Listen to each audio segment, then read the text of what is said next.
I think it's finally time to ask the question, do the D-backs just suck?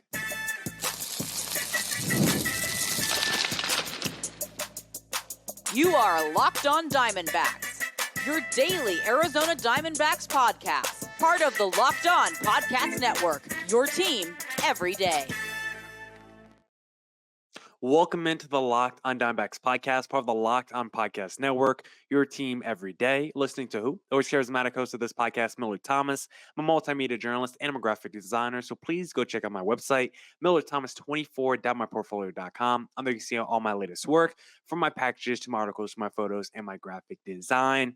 Today's episode is brought to you by eBay Motors. From brakes to exhaust kits and beyond, eBay Motors has over 122 million parts to keep your ride or die alive. With all the parts you need at the prices you want, it's easy to bring home that big win.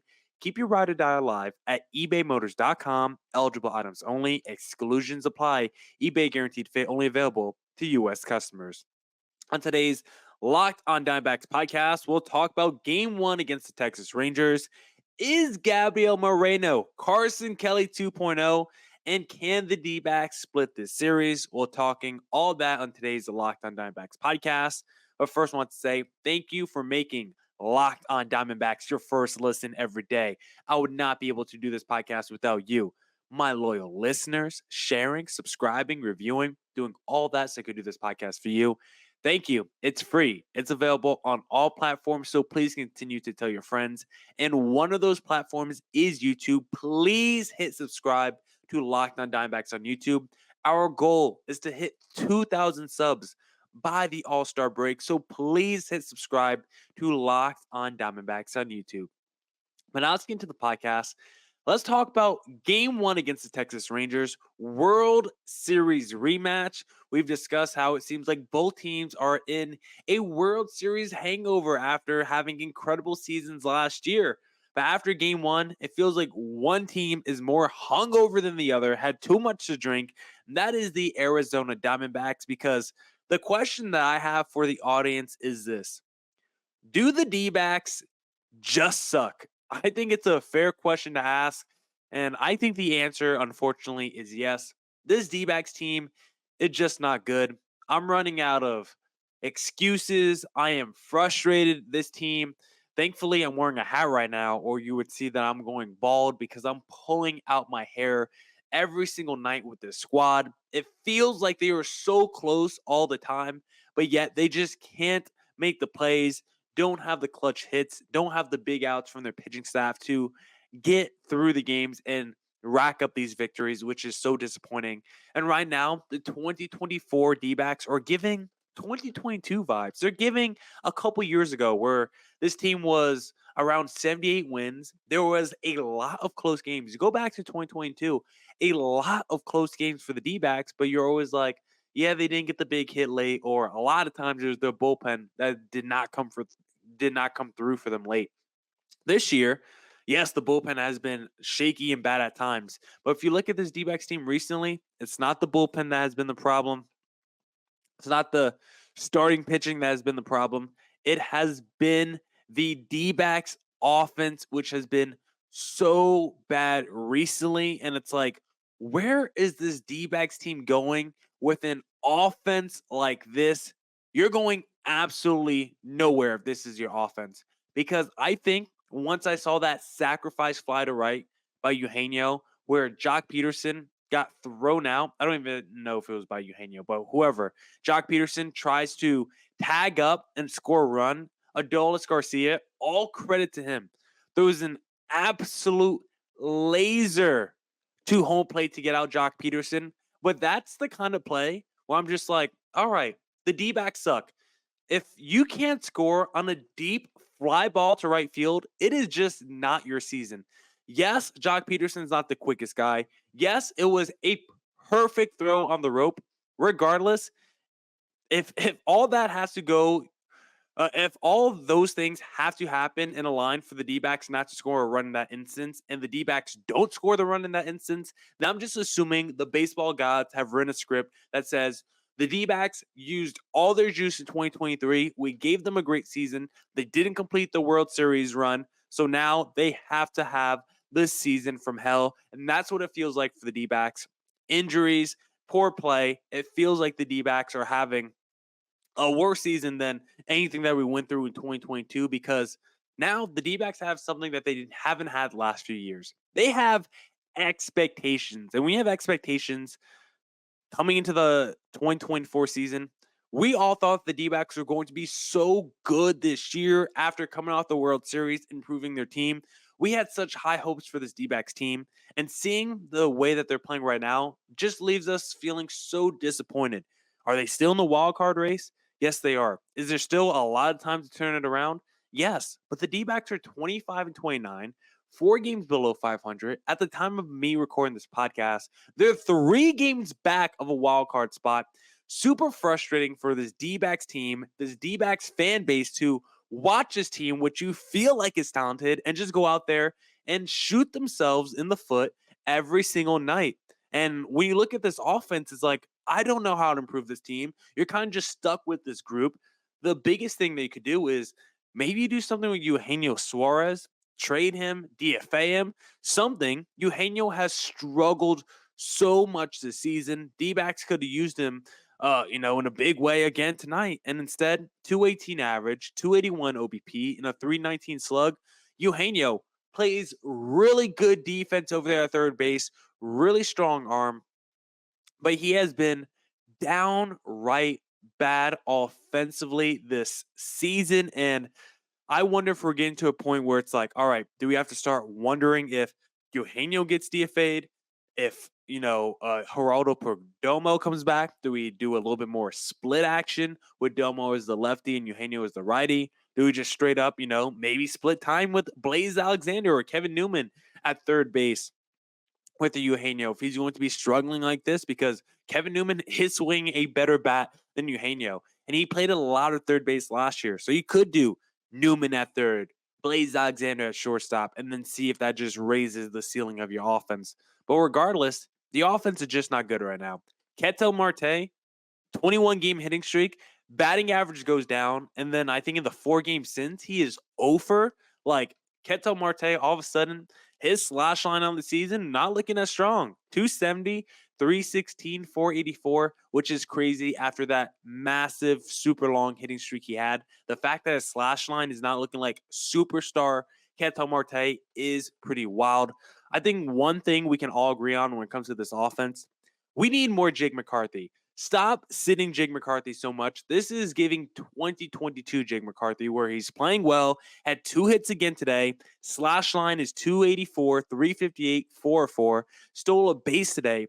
Jake McCarthy, I just love his approach at the plate right now. Feels like he's getting good quality at bats and getting good quality contact as well. We know he's a speedster.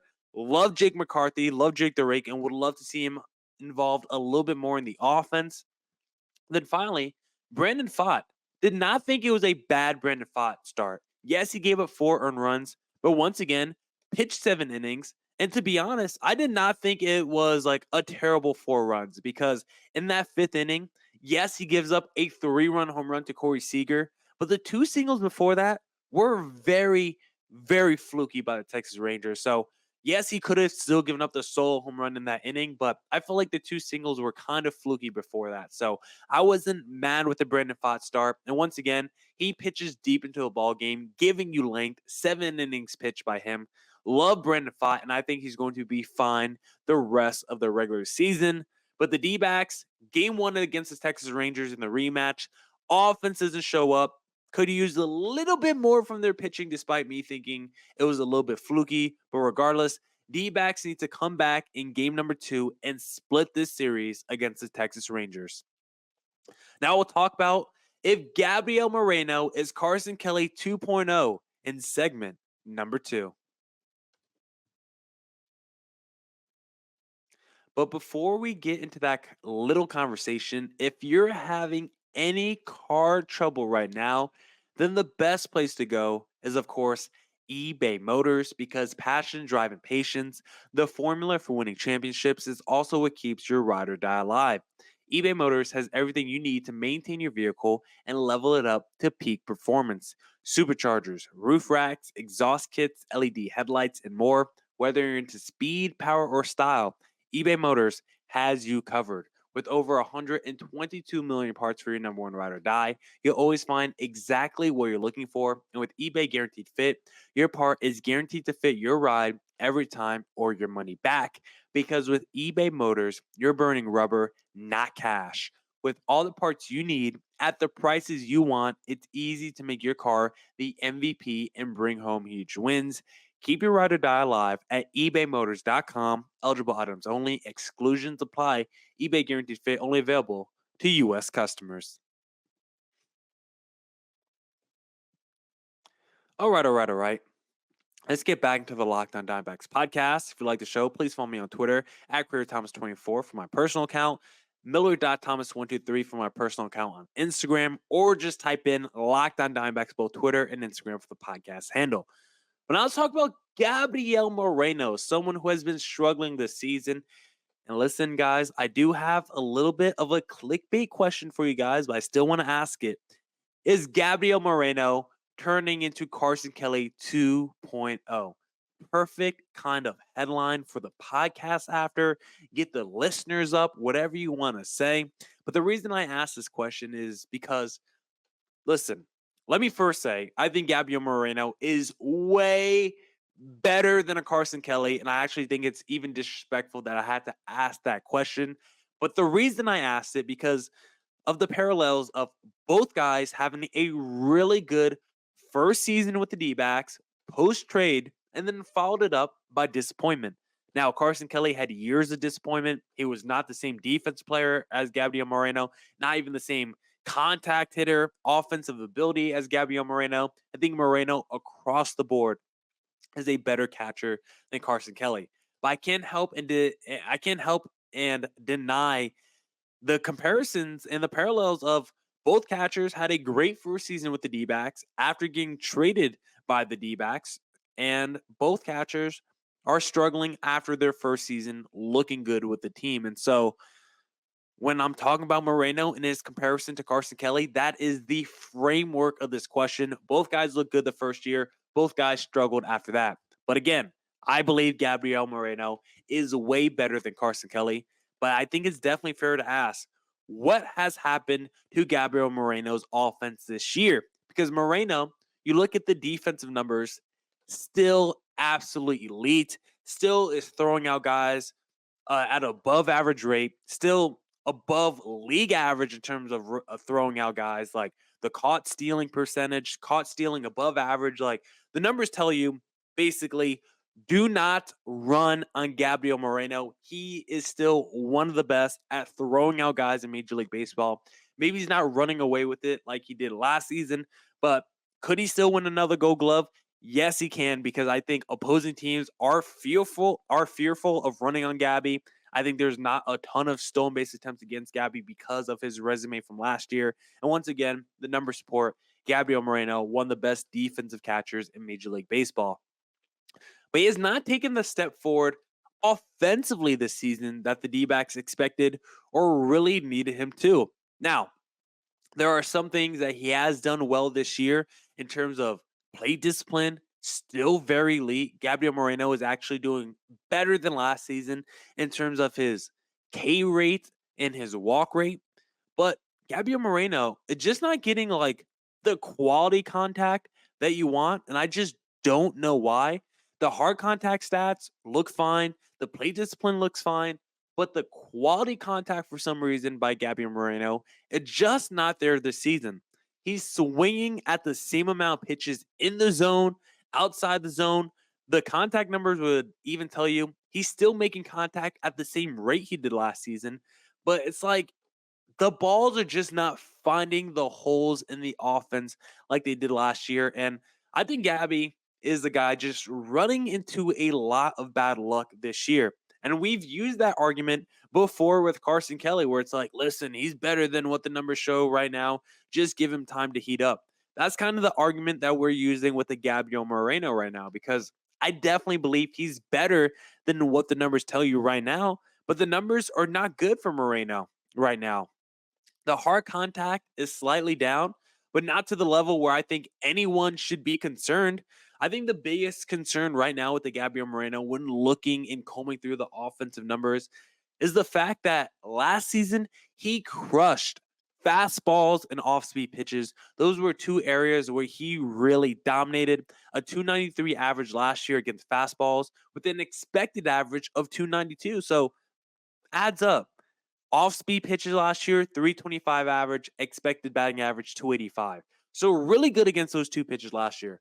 But this season, 250 average against the fastball, expected batting average, 245.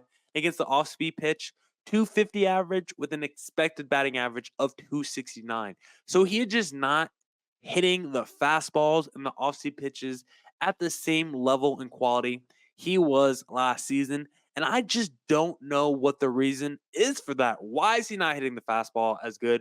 Why is he not hitting the off-speed pitch as well? That's something that you have to work with your hitting coach on to find the answers because, again, I'm just a podcast host.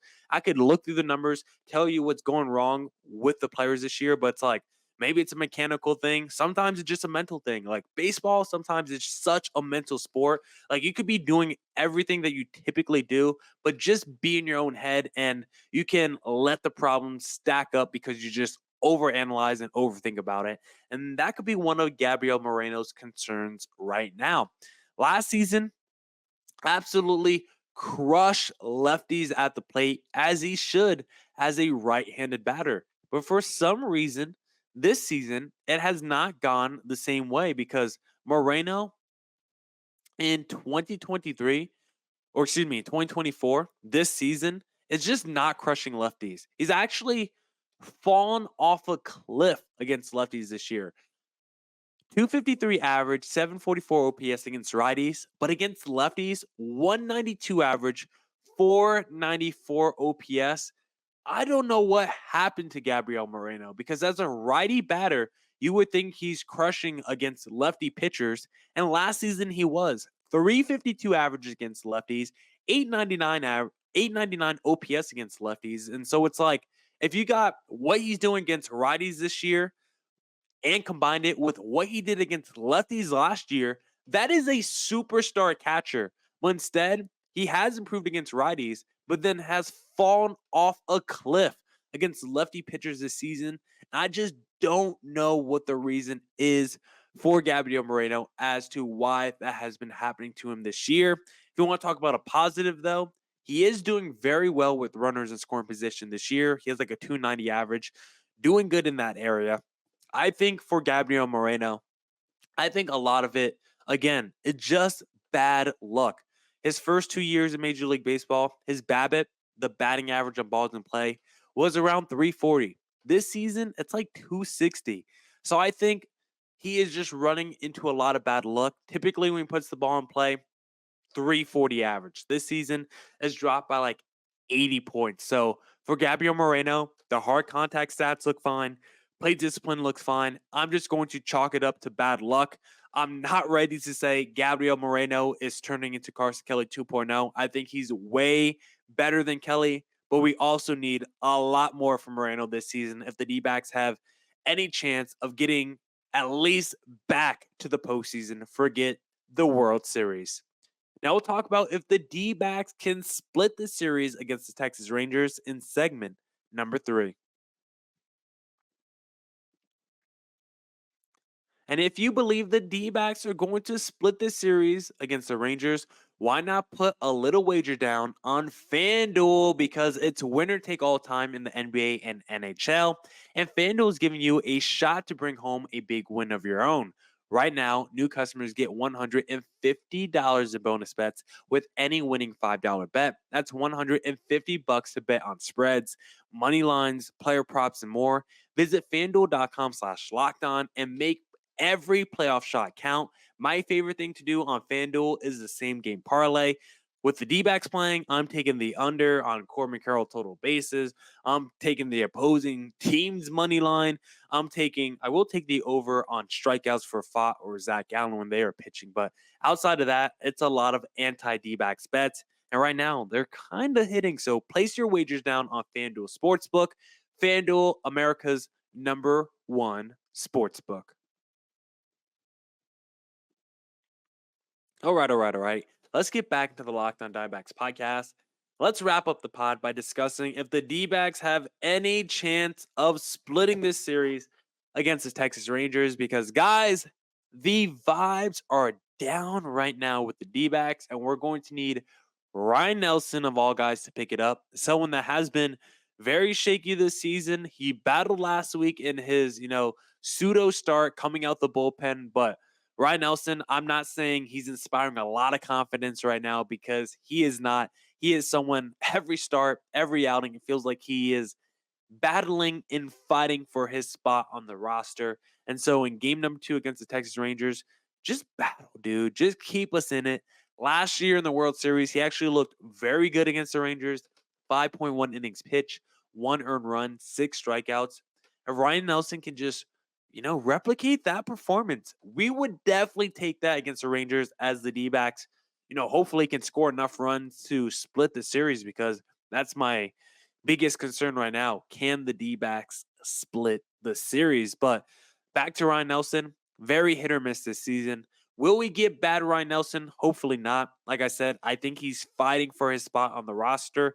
So if Ryan Nelson wants to continue to be on the major league level and pitch for the D-backs, I think he needs to have a good outing, because hammers could be dropping. If the D-backs start taking this season serious like they did last year, where they were sending Jake and Alec Thomas up and down between minor leagues when they weren't hitting, when they were cutting the Nick Ahmeds, when they were cutting the Madison Bumgarners, like, if Ryan Nelson does not perform in this outing tomorrow and continues to struggle going forward, I don't know what that means for his immediate future. Does he get sent to the bullpen for like a Bryce Jarvis? Like, I wouldn't mind swiping a Bryce Jarvis for a Ryan Nelson. I think Jarvis is probably better suited to be a starter. Ryan Nelson, as a guy who wants to just throw 2 pitches, wants to throw fastball 60% of the time, like, just come out the pen, throw mostly fastballs, throw 95, 96, 97. And I think he could be a pretty good reliever if the D-backs did that. So I'm not mad if the D-backs wanted to move Ryan Nelson to the bullpen and then give somebody else an opportunity. I think that could make a lot of sense for this D-backs team, because this D-backs team fighting for the wild card, like, you can't get complacent. If you still believe in your squad, as they should, again, this D-backs team sucks right now, but they're still within 3 games. Like, you have to just play your best players. You have to make win now moves. Like, the season is starting to get late. You haven't been playing well, so I think you have to get a little bit more aggressive with your moves and kind of put feelings to the side. Like, we were talking about with Eugenio Suarez in segment number 1, like, he has sucked this season. And so if you're Torey Lovello, it's like, Eugenio, we might need to have a conversation about you sitting a little bit more going forward, because right now, the most frustrating thing about this D-backs team is the fact that they feel so close. You can touch the wild card. You're like, the Cubs are not good. The Padres are not good. The Giants are not good. On paper, we should be right there in the wild card mix, and it feels like every single game, because it's happening, the D-backs are falling a little bit farther and farther out the wild card contention. Yes, they're still in it at 3 games back, but they have not been able to put together a string of quality games. Last time they did it was when they probably took back-to-back games against the LA Dodgers. But since then, I mean, the last, month, the last 4 weeks of the D-back season has been frustrating, has been grating on a fan spirit, and it's just not a good time right now. Like, you look at Corbin Carroll, like, what do you do with the Corbin Carroll right now? Do you send him back down in the lineup? Do you send him to the minors, to AAA? Like, I need Jake McCarthy to take that Corbin Carroll spot. Jake McCarthy has been playing so well this season. He's been heating up. Like, when there's a righty on the mound, I think Jake McCarthy has to be in the top 3 of the lineup. Yes, Corbin Carroll's also a lefty, but he's been struggling so much. I think Jake McCarthy deserves to be in that Corbin Carroll spot right now. Like, I just don't know what you do if you're the D-backs. Like, I made excuses this whole time about injuries and how you just need to tread water until this team gets healthy. But you look at this team recently, a lot of their injuries have been to the pitching staff, right? And the pitching staff has not been the issue over the last week plus. For the last few weeks, we've been saying the offense has been the biggest struggle. Meanwhile, the pitching staff is actually starting to play better recently. Over their last, prior to this game against Texas, over the last 6 or 7 games, this D-backs pitching staff was allowing 3 runs a game. I think over the last 7 entering this series against Texas, D-backs pitching staff allowing 3 runs a game total. Like the staff is doing their job. It's the offense which is the problem. And a Perdomo returning and Alec Thomas returning, it's just not going to change life the way the D-backs need to. This D-backs offense has been bad all of May in their last 11 games entering game 1 against Texas. 225 average and a 609 OPS as a team. And with Dane Dooning on the mound in game number 2, I can't even say that I feel confident in the D-backs offense because in this whole team's career against Dane Dooning, there are 7 for 42. So once again, the offense might not show up in game number 2. D-backs are bad right now. Vibes are off. Ran into some bad luck in game number 1, which makes you feel absolutely awful. But hey, D-backs are still sniffing the wild card race, and maybe they can at least split the series against the Texas Rangers in game number 2. Now that's it for this edition of the Locked On Diamondbacks podcast. Come back tomorrow for more Diamondbacks news coverage and insight. And as always, stay safe, stay healthy. Doses.